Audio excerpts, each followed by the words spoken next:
प्रेम से बोलिए गजानन भगवान की जय, रिद्धि सिद्धि के दाता की जय। मेरे प्यारे भक्तगणों, माताओं और बहनों, आज का दिन अत्यंत विशेष है। आज बुधवार का दिन है, यानी मेरे और आपके बप्पा का दिन। गणेश जी को विघ्नहर्ता कहा जाता है, अर्थात वे हमारे जीवन के हर संकट, हर दुख और हर बाधा को हर लेने वाले देवता हैं। हमारे पुराणों, विशेषकर गणेश पुराण और स्कंद पुराण में स्पष्ट रूप से बताया गया है कि जो भक्त बुधवार के दिन सच्चे मन से गणेश जी की कथा सुनता है, उसके घर में कभी दरिद्रता नहीं आती।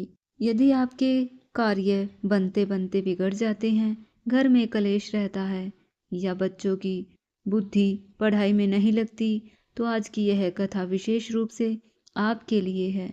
आज मैं आपको एक ऐसी प्राचीन कथा सुनाने जा रही हूँ जिसे सुनने मात्र से जन्म जन्मांतर के पाप कट जाते हैं। इसलिए अपने मन को संसार की चिंताओं से हटाकर कुछ समय के लिए प्रभु के चरणों में समर्पित कर दीजिए।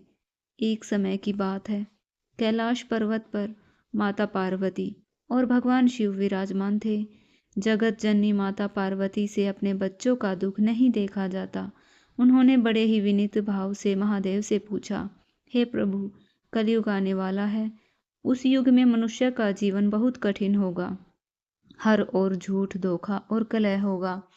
ऐसे में साधारण मनुष्य सुखी कैसे रह पाएंगे? उनके कष्टों का निवारण इतनी शीघ्रता से कैसे होगा? भगवान शिव मुस्कुराए और बोले, हे देवी, तुम्हारी चिंता उचित है, पर इसका समाधान हमारे पुत्र गणेश के पास है। कलयुग में गणेश जी की उपासना शीघ्र फल देने वाली होगी। जो भक्त बुधवार के दिन गणेश जी का ध्यान करेगा, व्रत कथा का श्रवण करेगा, उसके जीवन में कभी अमंगल नहीं होगा। इसके परिणाम में मैं तुम्हें एक कथा सुनाता हूँ। एक नगर में एक अत्यंत धनवान साहूकार रहता था। उसका विवाह एक सुशील और सुंदर कन्या से हुआ था। विवाह के बाद उसकी पत्नी मायके में गई हुई थी। कुछ समय बाद साहूकार बुधवार के ही दिन उसे लेने ससुराल पहुंच गया। ससुराल वालों ने उसे बहुत समझाया कि बुधवार को यात्रा और विदाई शुभ नहीं मानी जाती, पर साहूकार ने किसी की बात नहीं मानी। जैसे ही वे नगर से बाहर निकले, विपत्ति ने घेर लिया। पत्नी को प्यास लगी। साहूकार पानी लेने गया और लौटकर देखा कि उसकी ही शक्ल सूरत वाला एक दूसरा व्यक्ति उसकी पत्नी के पास बैठा है। विवाद बढ़ा, भीड़ जुटी, सिपाही आए और सत्य का निर्णय असंभव लगने लगा। तब साहूकार को अपनी भूल का आभास हुआ। उसने मन ही मन गणेश जी से क्षमा मांगी। भक्तों, भगवान भाव के भूखे होते हैं। जैसे ही साहूकार ने सच्चे मन से पश्चाताप किया, आकाशवाणी हुई और सारा भ्रम दूर हो गया। वह भय रूपिया गायब हो गया और साहूकार की लाज बच गई। इसके बाद साहूकार ने जीवन भर बुधवार व्रत और गणेश भक्ति का संकल्प लिया और उसका घर सुख समृद्धि से भर गया। दूसरी कथा, एक छोटे से गांव में एक अत्यंत गरीब नेत्रहीन बूढ़ी माई रहती थी। धन संपत्ति कुछ भी नहीं थी, पर भक्ति अपार थी।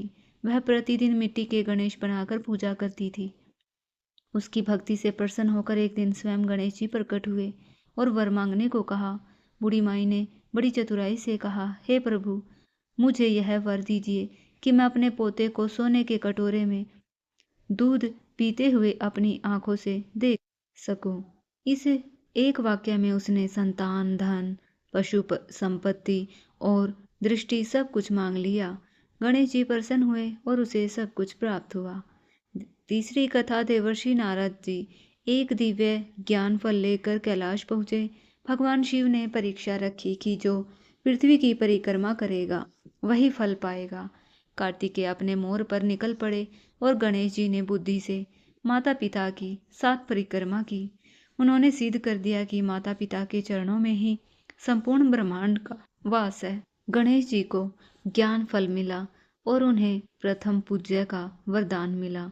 बुधवार का दिन उनके नाम समर्पित हुआ। कथा का सार, साहूकार की कथा हमें नियमों के सम्मान की सीख देती है। बूढ़ी माई की कथा सिखाती है कि भक्ति के साथ बुद्धि भी आवश्यक है, और गणेश कार्तिकेय संवाद बताता है कि माता पिता की सेवा ही सबसे बड़ा तीर्थ है। मेरे प्यारे भक्तों, जीवन में कितनी भी बड़ी परेशानी क्यों ना आए, घबराइए मत। बस सच्चे मन से उस लंबोदर को पुकारिए, वे चूहे पर बैठकर दौड़ते चले आएंगे। आज के लिए बस इतना ही। जय श्री राम, जय श्री कृष्ण, जय श्री गणेश।